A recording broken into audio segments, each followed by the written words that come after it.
I was thinking of inviting Sean from college. What? I think I didn't do anything wrong. Just let myself have a little fun on my birthday. So why did I wake up to divorce papers on the kitchen table and everyone in my family treating me like a criminal? If anyone should be sorry, it's my husband for making me feel invisible in the first place. Before we dive deeper into this story, I have one small request. Please subscribe, drop a like, comment, and hit that hype button to boost this channel so more people can discover these incredible stories. The morning sun streamed through our kitchen window as I stirred my coffee, already planning what would be the most memorable birthday party of my life. At 32, I deserved to feel special, to feel wanted, to remember what it was like when men actually paid attention to me. Graham, honey, I called to my husband as he packed his teaching materials for another day at Roosevelt High. I've been thinking about the guest list for Saturday night. Graham Bell looked up from his lesson plans, his kind brown eyes already showing that familiar wariness I'd grown so tired of. Oh? Anyone new you want to invite? Well, actually, yes. I took a sip of coffee, trying to sound casual. I was thinking we should invite Sean Harper. You remember Sean from college, right? My old boyfriend? The pen in Graham's hand stopped moving. He set it down carefully on the kitchen counter, the way he did everything, methodical, controlled, boring. Sean? Your ex-boyfriend Sean? Lyra? Why would we invite him to your birthday party? Because he's back in town and we're all adults here, I said, letting a slight edge creep into my voice. What's the big deal? We dated in college. That was over a decade ago. I thought it would be nice to catch up with old friends. Graham stood up slowly, his 6-foot frame seeming to fill our small kitchen. Lyra, I'm not comfortable with that. You know how I feel about... About what? I interrupted, setting my mug down harder than necessary. About me having friends? About me having a past? Graham, you're being paranoid and honestly it's kind of controlling. I'm not being controlling, he said quietly. I just think inviting your ex-boyfriend to your birthday party, in our home, with our daughter here, sends the wrong message. Wrong message to who? I laughed, but it came out sharper than I intended. We're married, Graham. We have a 7-year-old daughter. What exactly do you think is going to happen? From upstairs, I could hear little Chloe getting ready for school, her small feet pattering across the hardwood floors. Graham glanced toward the stairs, then back at me. It's not about what I think will happen, he said. It's about respect. For our marriage. For our family.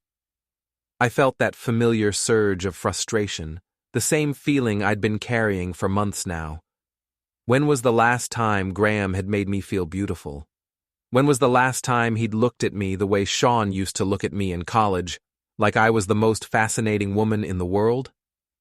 You know what, Graham? Sometimes I think you forget that I'm still a person. I'm not just Chloe's mom or your wife. I'm Lyra. I have friends, I have a history, and I'm allowed to celebrate my birthday with whoever I want.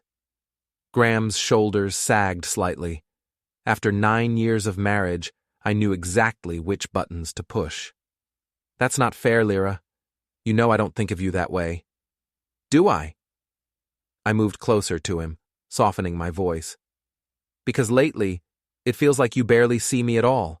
You come home from school, you grade papers, you watch the news, you go to bed. When was the last time we actually talked? When was the last time you made me feel special? I could see the guilt creeping into his expression. Good. Maybe now he'd understand. Lyra, Daddy! Chloe's voice interrupted as she bounded into the kitchen, her blonde hair in the messy ponytail I'd thrown together before my shower. Can you help me with my science project tonight? Graham's face immediately brightened as he knelt down to Chloe's level. Of course, sweetheart. What are we working on? The solar system. I want to make Saturn with real rings. That sounds amazing. We'll work on it right after dinner, okay? I watched them together, feeling that familiar pang of something I couldn't quite name. Jealousy? Loneliness? Graham was such a good father, so patient and attentive with Chloe. Why couldn't he be that way with me anymore? "Mommy, are you having a big party on Saturday?" Chloe asked, turning to me with bright eyes. "Yes, baby. Mommy's going to have lots of friends over to celebrate." "Will there be cake?" "The biggest, most beautiful cake you've ever seen," I promised, smoothing her hair. Graham stood up, checking his watch. "We should get going, Chloe. Don't want to be late for school." As they gathered their things, I made my decision. "Graham, I'm inviting Sean. This is my birthday, and I want all my friends there. I'm sorry if that makes you uncomfortable, but I'm not changing my mind." He paused at the door, his hand on Chloe's shoulder. "If that's what you want, Lyra." "It is." After they left, I sat alone in our kitchen, staring at my phone. I scrolled through my contacts until I found Sean's number. We'd reconnected on social media a few months ago when he moved back to town for a new job. He was still single, still charming, still had that same easy smile that had made me fall for him in college. Before I could second-guess myself, I typed out a message. "Hey Sean, having a birthday party this Saturday at 7 p.m. Would love for you to come celebrate with us. It'll be just like old times." His response came back within minutes. "Wouldn't miss it for the world. Can't wait to see you again, beautiful." I felt a thrill run through me that I hadn't experienced in years. When was the last time Graham had called me beautiful? When was the last time anyone had made me feel desired? I immediately called my best friend, Maya Lin. She picked up on the second ring. "Girl, please tell me you have something more exciting to talk about than work," Maya said by way of greeting. "I invited Sean to my birthday party." "Sean? College Sean? Hot Sean who used to write you poetry?" "That's the one. And Graham's okay with this?" "Graham doesn't get a vote," I said, surprised by the firmness in my own voice. "I'm 32 years old, Maya. I'm not going to ask permission to invite friends to my own birthday party." "You're absolutely right," Maya said, and I could hear the excitement building in her voice. "It's about time you reminded everyone, including yourself, that you're still Lyra Tamsin Bell, the woman who could have any man she wanted." Exactly. I felt validated, supported. This was why Maya was my best friend. She understood me in a way Graham never seemed to. "What are you going to wear?" I was thinking that red dress, the one from our girls' night last month. The one that made every man in the restaurant turn around and stare. Perfect. You're going to look incredible. After we hung up, I felt energized in a way I hadn't in months. I was taking control of my life, making my own decisions. If Graham couldn't appreciate what he had, maybe it was time to remind him what he stood to lose. That evening, Graham was quieter than usual during dinner. Chloe chattered about her day at school, but I could feel the tension radiating from my husband. Good. Maybe a little jealousy would wake him up. "So, who else is coming to the party?" he asked as we cleaned up the dishes. "The usual crowd. Maya, some people from work, your sister Tara, your parents, my mom." I paused, loading plates into the dishwasher. "And Sean, of course." "Of course." "Graham, you're not going to sulk all week about this, are you?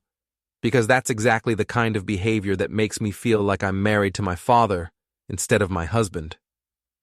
He turned to look at me, something flashing in his eyes that I couldn't quite read. "I'm not sulking, Lyra. I'm just trying to understand why it's so important to you that he be there." "Because he's my friend. Because I want to celebrate with people who actually enjoy my company." "What's that supposed to mean?" "It means that maybe if you paid half as much attention to me as you do to your students or your lesson plans, I wouldn't need to look elsewhere for conversation." Graham was quiet for a long moment. "I didn't realize you felt that way." "Well, now you do." That night, as Graham graded papers at the kitchen table and I gave Chloe her bath, I found myself thinking about Sean, about college, about the way he used to look at me, about the way he made me feel like the most important person in the world. I was still thinking about him when I fell asleep. Saturday evening arrived with all the anticipation I'd been building up for a week. I spent the entire afternoon getting ready, trying on 3 different outfits before settling on the red dress Maya had suggested.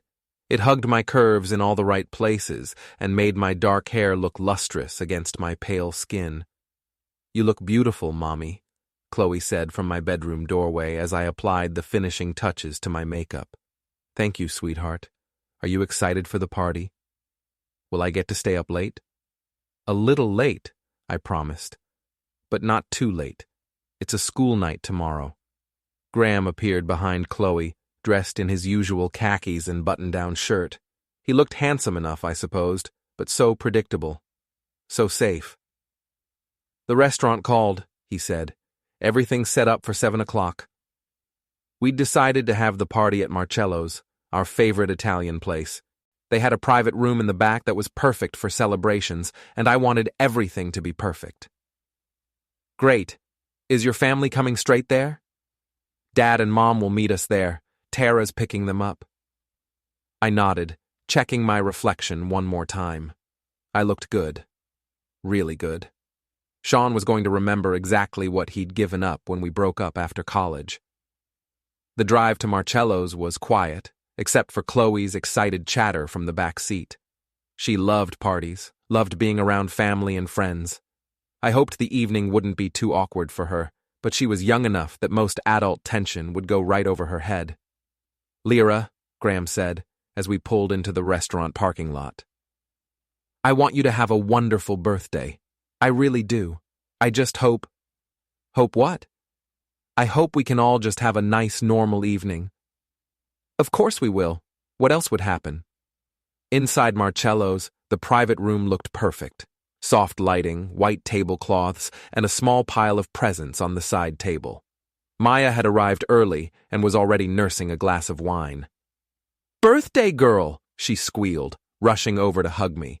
"You look absolutely stunning." "Thanks to your fashion advice." "Where's the guest of honor?" Maya asked, looking around the room. "Sean? He should be here any minute." Graham's parents, Michael and Patricia Bell, arrived with Tara in tow. Michael was a stern man in his early 60s who'd never quite warmed up to me, though he was always polite. Patricia was sweeter, but I could tell she sometimes wondered if Graham could have done better. "Happy birthday, dear," Patricia said, giving me a careful hug that wouldn't wrinkle my dress. "Thank you for coming." "Wouldn't miss it," Michael said, though his tone suggested otherwise. Tara, Graham's younger sister, looked me up and down with barely concealed judgment. At 27, she was still single and seemed to think that gave her license to comment on everyone else's marriage. "That's quite a dress," she said. "Thank you." I said it was quite a dress. I didn't say it was appropriate for a family birthday party. "Tara," Graham warned quietly. "What? I'm just saying." My mother, Helen Tamsin, arrived in a flurry of perfume and dramatic gestures. At 59, she still dressed like she was 30 and had never met a man's attention she didn't crave. "Darling," she exclaimed, pulling me into an elaborate hug. "You look absolutely radiant." "Doesn't she look radiant, Graham?" "She always looks beautiful," Graham said dutifully. "Well, of course she does. She gets it from me." Mom laughed at her own joke, then looked around the room. "So where's this mysterious friend I've been hearing about?" "He'll be here soon, Mom." "I can't wait to meet him. It's been so long since Lyra had any interesting friends." I caught Graham's wince and felt a small stab of satisfaction. See? Even my mother could see how boring our life had become. The door to the private room opened and Sean Harper walked in. He looked exactly like I remembered, but better. Taller somehow, more confident. His dark hair was perfectly styled, and he wore a charcoal gray suit that probably cost more than Graham's entire wardrobe. When he smiled at me, I felt my heart skip. "Lyra," he said, crossing the room in 3 long strides. "Happy birthday, beautiful." He pulled me into a hug that lasted just a beat too long, and I caught the scent of his cologne. Something expensive and masculine that made my head spin. Sean, I'm so glad you could make it. I wouldn't have missed it for the world. He turned to the room, that charming smile never wavering. I hope you don't mind me crashing the party. Not at all, my mother said immediately, extending her hand. I'm Helen, Lyra's mother. The resemblance is unmistakable, Sean said smoothly, kissing her hand. Now I know where Lyra gets her beauty. Mom practically glowed. Oh, you charmer. Graham stepped forward, and I could see the tension in his shoulders. I'm Graham, Lyra's husband. Of course, the famous husband. Sean shook Graham's hand with just a little too much enthusiasm. Lyra's told me so much about you. Has she? All good things, I promise. Sean's laugh was easy, natural. I have to say, you're a lucky man. Lyra was quite the catch in college. She still is, Graham said quietly. Obviously. Sean's eyes found mine again. Some things never change. The evening progressed with dinner, wine, and conversation that flowed easily around the table. Sean had positioned himself directly across from me, and I found myself drawn into his stories about his new job in marketing, his travels, his life in the city. Remember that time in Professor Martinez's class when you convinced everyone that the final exam was optional? Sean asked, leaning forward with that mischievous grin I remembered so well. I never said it was optional, I protested, laughing. I said it was only worth 30% of our grade. Same thing to a bunch of college seniors. Half the class didn't show up. And Professor Martinez was furious. What did he call you? A dangerous influence on impressionable minds? We were both laughing now, lost in the memory, and I realized how long it had been since I'd felt this light, this carefree. Across the table, Graham was cutting Chloe's chicken into small pieces, barely participating in the conversation. You two certainly have a lot of history, Tara observed, her voice carrying an edge I didn't like. College was a long time ago, I said quickly. Not that long, Sean said, winking at me. Feels like yesterday sometimes. Maya jumped into the conversation, steering it toward safer topics, but I could feel the tension building around the table. Michael Bell was watching his son with concern. Patricia was making nervous small talk with my mother, and Tara was openly glaring at me. Only Chloe seemed oblivious to the undercurrents, chattering happily about school and her friends and the science project she was working on with her daddy. What kind of science project? Sean asked, turning his attention to my daughter. The solar system. Daddy's helping me make Saturn with real rings. That sounds amazing. Your daddy must be pretty smart. He's the smartest daddy in the world, Chloe said with the absolute certainty of a 7-year-old. I'm sure he is. Sean looked at Graham. Teaching high school science, right? That must be rewarding. It has its moments, Graham said. I always admired teachers. Takes a special kind of person to dedicate their life to educating young minds. It should have been a compliment, but something in Sean's tone made it sound almost condescending. Like he was patting Graham on the head for choosing such a noble, if unrewarding, profession. Graham loves his job, I said quickly. He's very dedicated. I can tell. The way Chloe talks about him, he's obviously a wonderful father. He is, I agreed, though I felt strange defending Graham to Sean. The server brought out my birthday cake, a beautiful chocolate creation with strawberries and cream. Everyone sang happy birthday, and I made a wish as I blew out the candles. I wished for excitement, for passion, for someone to make me feel alive again. As the evening wound down and people began to leave, Sean lingered by my side. This was wonderful, he said quietly. I've missed this, missed you. Sean, I know. You're married, you have a family. I'm not trying to complicate anything. I just wanted you to know that seeing you again has been the highlight of my year. My heart was pounding. It's been really good to see you too. Maybe we could get coffee sometime? Just as friends, catch up properly? I glanced over at Graham, who was helping Chloe with her coat. I'd like that. I'll call you. He kissed my cheek goodbye, his lips lingering just a moment longer than appropriate, and then he was gone. The ride home was quiet. Chloe fell asleep in her car seat, exhausted from staying up past her bedtime. Graham stared straight ahead at the road, his jaw tight. That went well, I said finally. Did it? What's that supposed to mean? Nothing, Lyra. I'm glad you had a good birthday. But I could hear everything he wasn't saying in the careful control of his voice. 3 days after my birthday party, Sean texted me at work. Coffee today? I know this great little place downtown.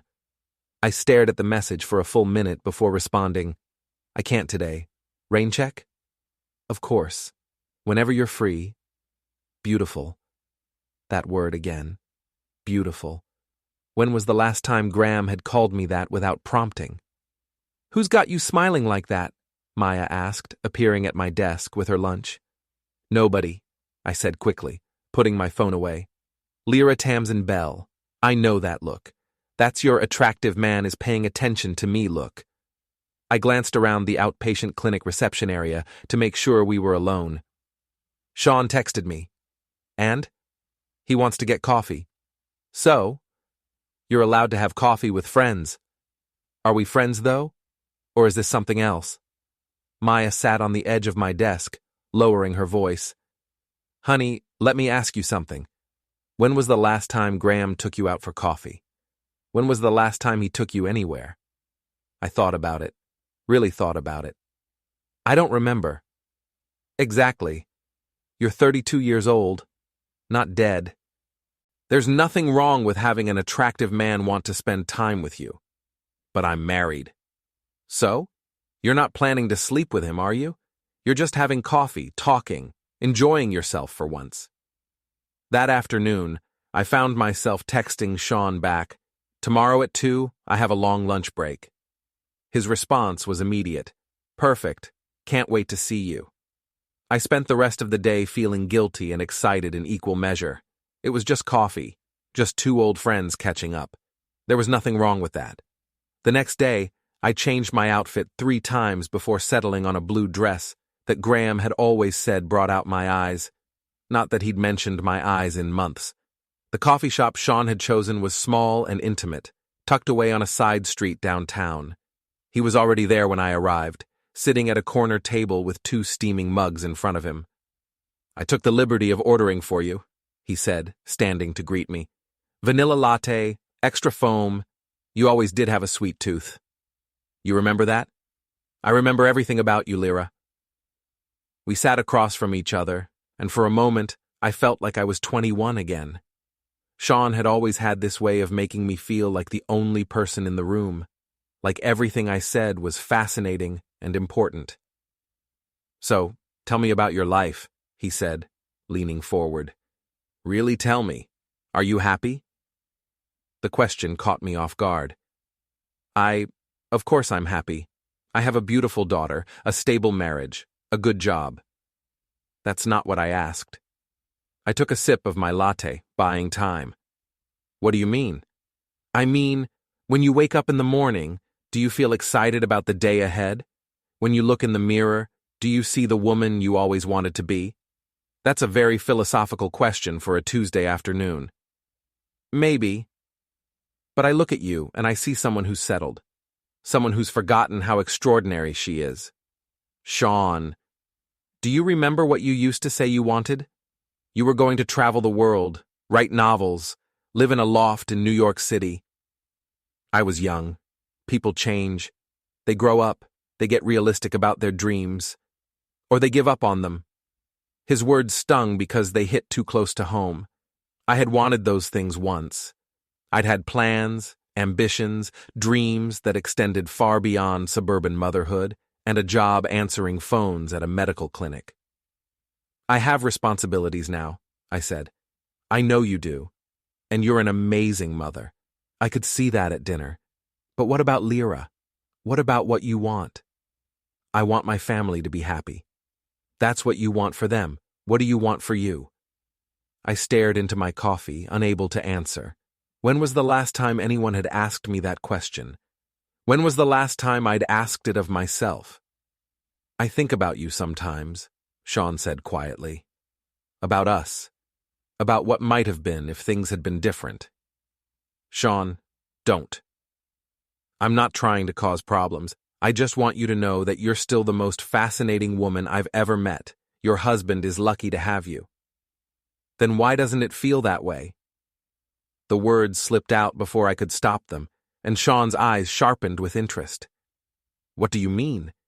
Nothing. I shouldn't have said that. Lyra, talk to me. What's going on? And suddenly I was. Talking, I mean. Telling him about the loneliness, the feeling of being invisible in my own home, the way Graham seemed more interested in his students than in his wife. Sean listened without judgment, nodding in all the right places, making me feel heard in a way I hadn't in years. You deserve better than that, he said when I finally ran out of words. It's not that simple. I made vows. I have a daughter. I'm not suggesting you abandon your family. I'm just saying you deserve to feel valued, appreciated, desired. The way he said that last word made my cheeks flush. I should go, I said, checking my watch. I need to get back to work. Of course. He stood when I did, ever the gentleman. This was wonderful, Lyra. Thank you for trusting me with your thoughts. Thank you for listening. Anytime, I mean that. He walked me to my car, and when we said goodbye, his hand lingered on my arm just a moment too long. That evening, Graham was in his usual spot at the kitchen table, grading papers while I made dinner. Chloe was in the living room, working on a puzzle. How was your day? He asked without looking up from a student's essay. Fine. Busy. That was it.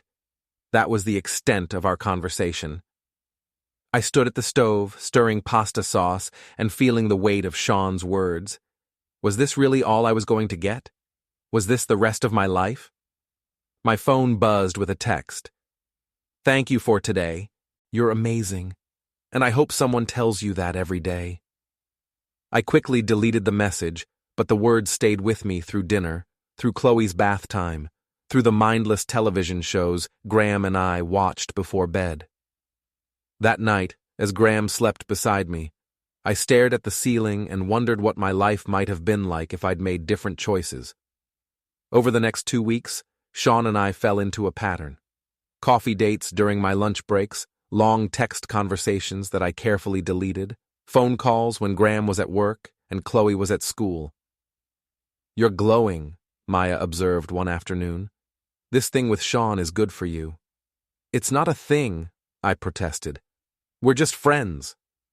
Friends who text each other 20 times a day? We have a lot to catch up on. Uh-huh. And what does Graham think about all this catching up? Graham doesn't know, and there's nothing for him to know. We're just talking. But even as I said it, I knew it wasn't entirely true. The conversations with Sean had become the highlight of my days. I found myself counting the hours until I could hear his voice, see his smile, feel that electric connection that had been missing from my life for so long. I want to see you again, Sean said during one of our phone calls. Really see you, not just coffee dates where we have to watch the clock. Sean, I can't. You know I can't. Just dinner. Somewhere nice, somewhere we can talk without worrying about time. I'm married. I know you're married. I also know you're unhappy. That doesn't mean I can just... One dinner, Lyra. What's the harm in one dinner? I found myself wavering. What was the harm? It was just dinner between old friends. People did that all the time. I'll think about it, I said. That's all I ask. That evening, Graham surprised me by suggesting we go out for dinner. Just the two of us. My mother could watch Chloe, he said. We could go to that new steakhouse downtown. That sounds nice, I said, though I felt oddly guilty about the timing. Good. I feel like we haven't had much time together lately. We live in the same house, Graham. You know what I mean. but I wasn't sure I did. We sat across from each other at the restaurant, making polite conversation about Chloe's school, his work, my job. It felt forced, like we were strangers on a first date who had nothing in common.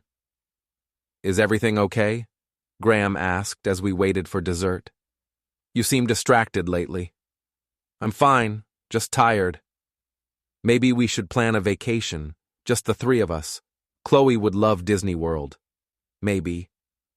Or we could go somewhere more grown up. Your mom could watch Chloe for a long weekend, and we could drive up to that bed and breakfast in Vermont you always liked." I tried to imagine it. A romantic weekend with Graham, walks in the woods, cozy dinners by the fireplace. It should have sounded appealing, but instead, it felt suffocating. "We'll see," I said. Graham's face fell slightly, but he didn't push. The next day, I called Sean. "Dinner," I said without preamble. "Friday night, but somewhere outside of town where we won't run into anyone I know." "Lyra, are you sure?" "No, I'm not sure. But I'm doing it anyway."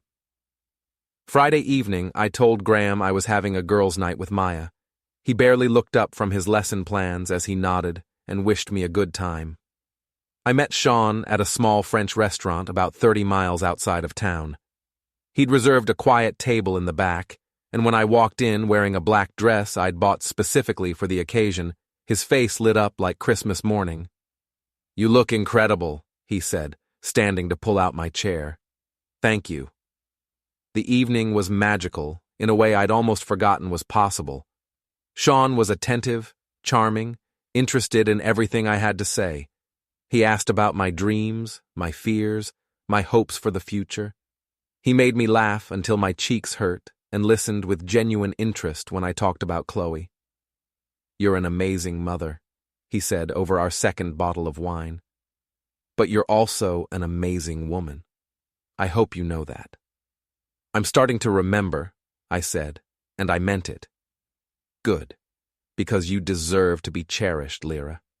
You deserve to be with someone who sees how special you are." "Sean, I know. I know you're married, I know you have responsibilities, but I also know that you're not happy, and life is too short to spend it feeling invisible." When he reached across the table and took my hand, I didn't pull away. "I've been thinking about you constantly since your birthday party," he said. "About us, about what we had, about what we could have again. We can't go back. Maybe not, but we could go forward, together. I have a daughter. I know, and I would never ask you to choose between her and me. But Lyra, you could have both. You could have a life that makes you happy and still be a wonderful mother." The wine was making me dizzy, or maybe it was the way Sean was looking at me, like I was the most desirable woman in the world. "I should go home," I said, but I made no move to leave. "Should you? Or do you want to?" "I don't know the difference anymore." "Then stay, just a little longer." We talked until the restaurant closed, and then Sean walked me to my car in the parking lot. The night air was cool against my flushed cheeks, and I felt reckless in a way I hadn't since college. "Thank you for tonight," I said. "I haven't felt this alive in years." "Neither have I." He was standing very close now, close enough that I could smell his cologne, feel the warmth radiating from his body. "Lyra," he said softly. "Yes?" "I'm going to kiss you now." I should have said no. Should have stepped back, gotten in my car, driven home to my husband and daughter. Should have remembered my vows, my responsibilities, my life. Instead, I said, "Okay." The kiss was everything I'd been missing. Passionate, desperate, full of years of pent-up longing. When we finally broke apart, I was breathless. "Come home with me," Sean whispered against my ear. "I can't." "You can. Just this once, just tonight."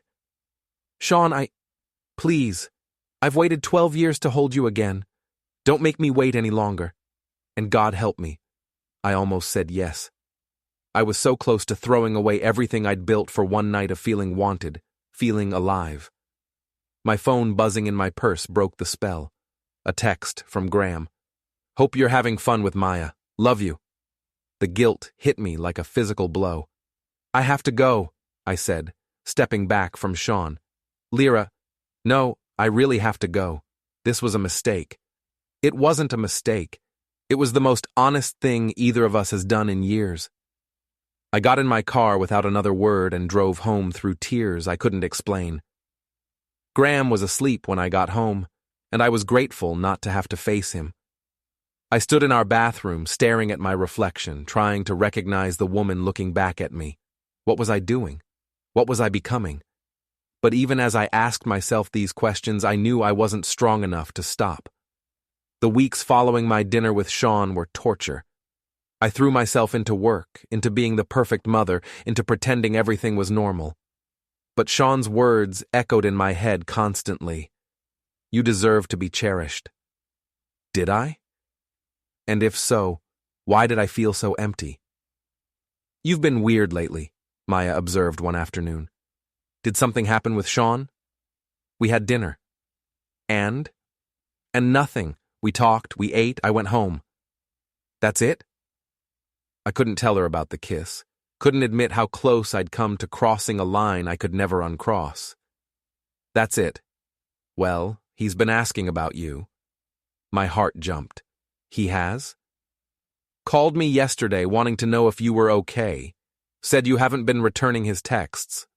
I hadn't. After that night, I'd been trying to create distance, to remember who I was supposed to be. I've been busy. Lyra, honey, what's really going on? Before I could answer, my phone rang. Graham's school. Mrs. Bell? This is Principal Davidson at Roosevelt High. I'm calling because your husband collapsed during his third period class. He's been taken to General Hospital. The world stopped. What? Is he okay? What happened? We're not sure yet. The paramedics said it could be exhaustion, stress, maybe a panic attack. Can you meet him at the hospital? I was already grabbing my keys. I'm on my way. The drive to the hospital was a blur of guilt and terror. What if something serious was wrong with Graham? What if this was my fault somehow? What if he knew about Sean and the stress was literally making him sick? I found him in the emergency room, looking pale and tired but alert. When he saw me, he tried to smile. Hey, he said weakly. Hey, yourself. You scared me to death. Sorry about that. Doctor says it's just stress and exhaustion. I haven't been sleeping well lately. Why didn't you tell me? Graham looked at me for a long moment. Would you have listened? The question hit me like a slap. Of course I would have listened. Would you? Because lately, it feels like you're somewhere else entirely. Even when you're sitting right next to me, you're not really there. I felt tears prick my eyes. Graham, I know something's wrong, Lyra. I know you're unhappy. I just don't know how to fix it. You can't fix it, I said, the words coming out harsher than I intended.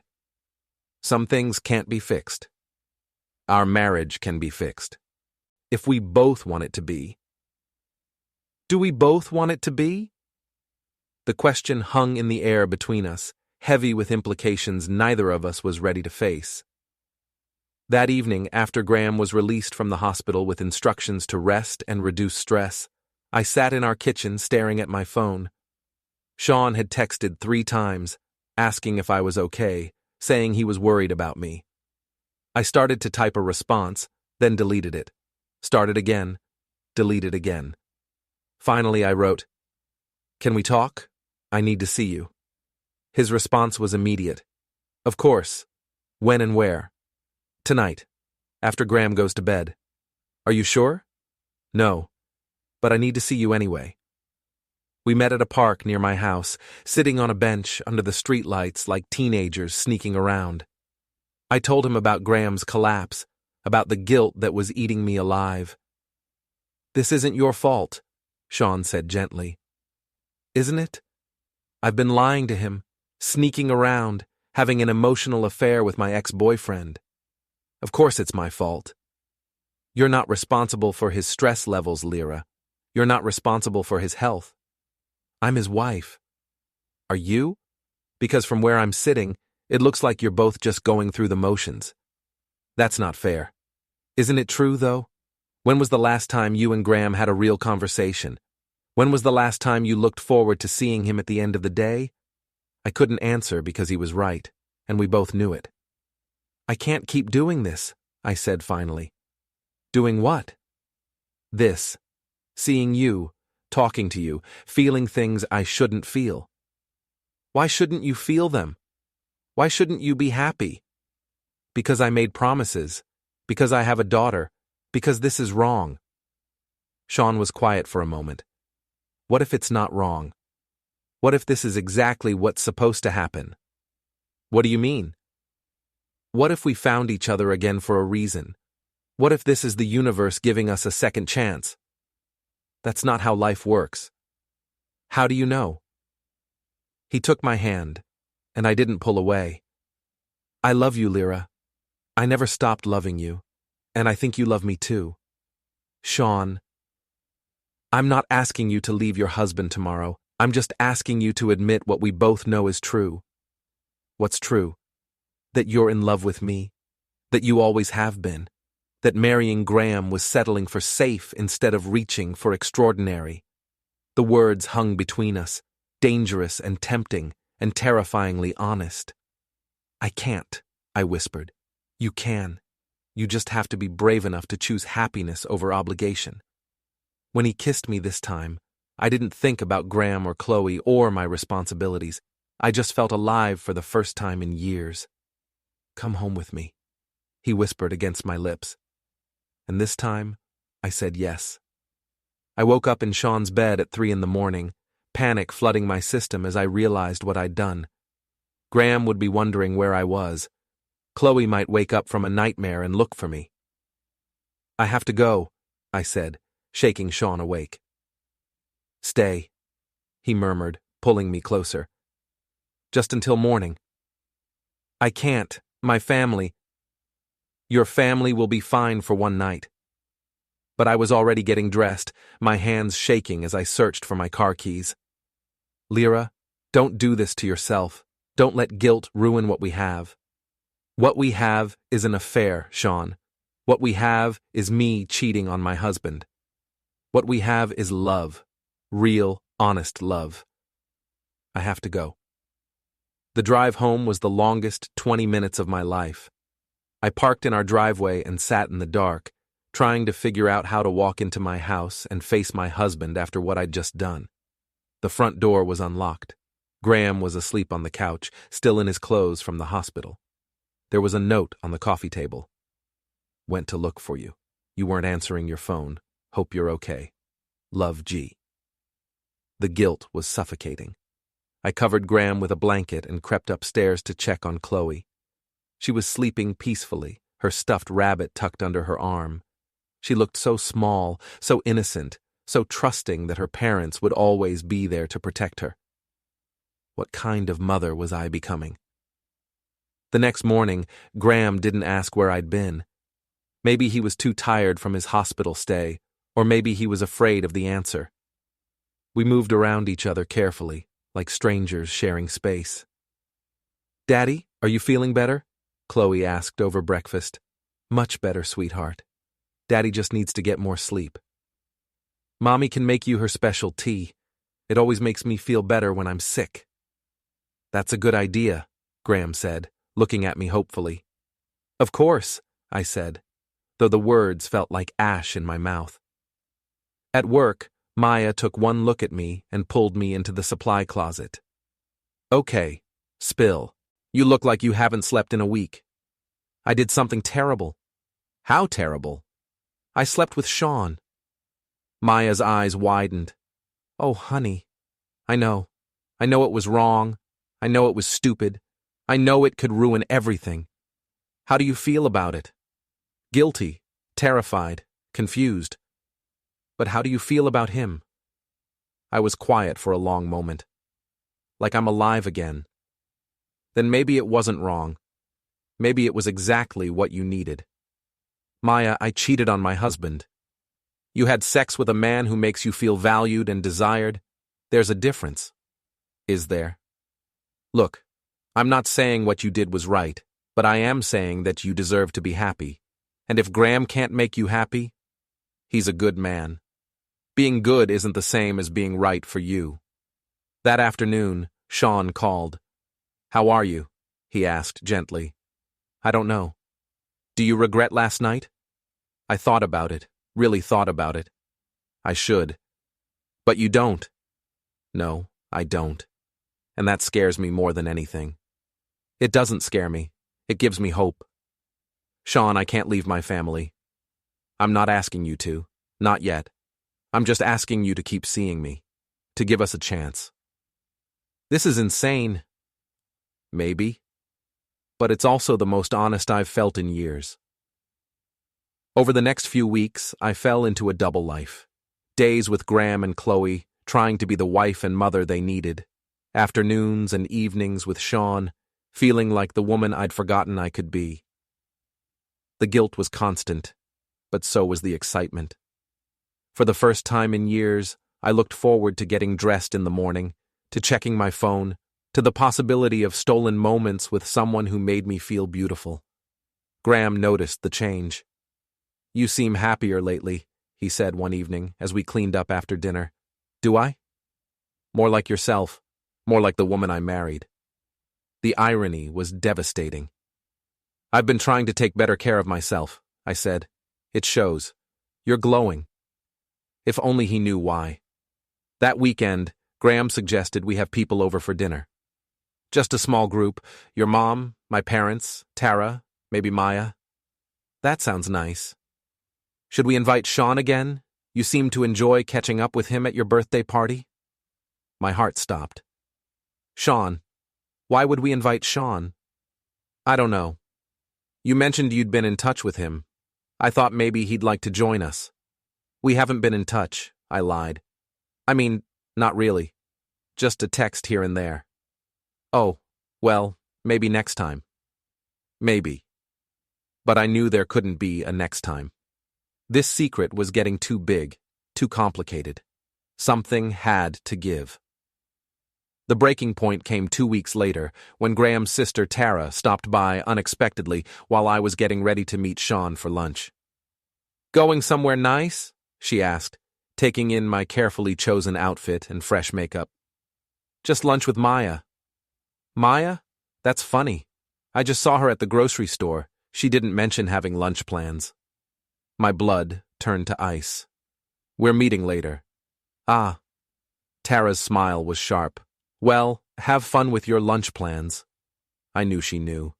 And if Tara knew, it was only a matter of time before Graham found out.